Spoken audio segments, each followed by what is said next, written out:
Mes chers frères, mes chères sœurs, la première sourate du Coran est sourate Al-Fatiha et elle compte 7 versets. Et le premier nombre mentionné dans le Coran est le nombre 7 et on le retrouve dans le verset 29 de sourate Al-Baqarah. Bismillah ar-Rahman ar-Rahim.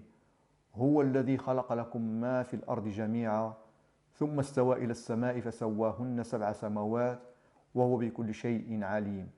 Dans ce verset, Allah nous indique que le nombre des cieux est de 7 cieux. L'étonnant, c'est que Allah a répété 7 fois l'énumération des 7 cieux dans le Coran. Le nombre 7 est un nombre premier, et son rang parmi les nombres premiers est 4. Et en effet, avec ces deux chiffres, c'est-à-dire le 7 et le 4, on peut écrire les deux nombres suivants. 47, et 47 est le numéro de Surat Muhammad. Ou bien 74, et 74 est le numéro de Surat Al-Muddathir, et Al-Muddathir désigne le messager d'Allah Muhammad sallallahu alayhi wa sallam.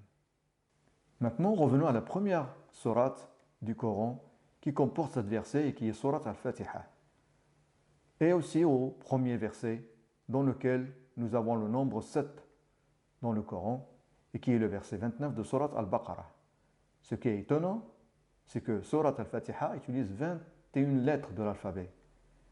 Et le verset 29 de Surat Al-Baqarah utilise également 21 lettres de l'alphabet. 21 est égal à 3 fois 7. On constate que c'est un nombre multiple de 7. Nous avons le tableau avec les lettres utilisées dans Surat Al-Fatiha et avec leurs ordres alphabétiques.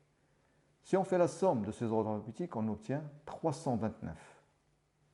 Donc, par conséquent, le total des ordres alphabétiques des 21 lettres utilisées dans Surat Al-Fatiha est 329.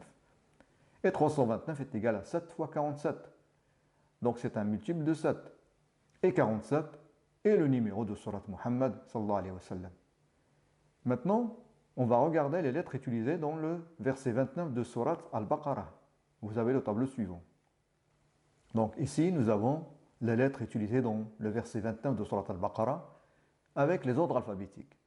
Et si on fait la somme des ordres alphabétiques, des 21 lettres, nous obtenons 315.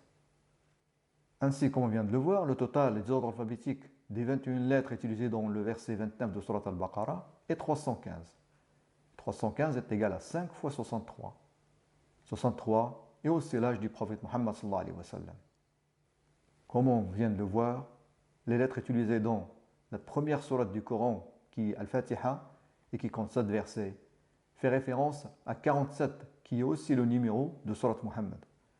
Et les lettres utilisées dans le premier verset du Coran, qui contient le nombre 7, qui est le verset 29 de Surat Al-Baqarah, fait référence au nombre 63.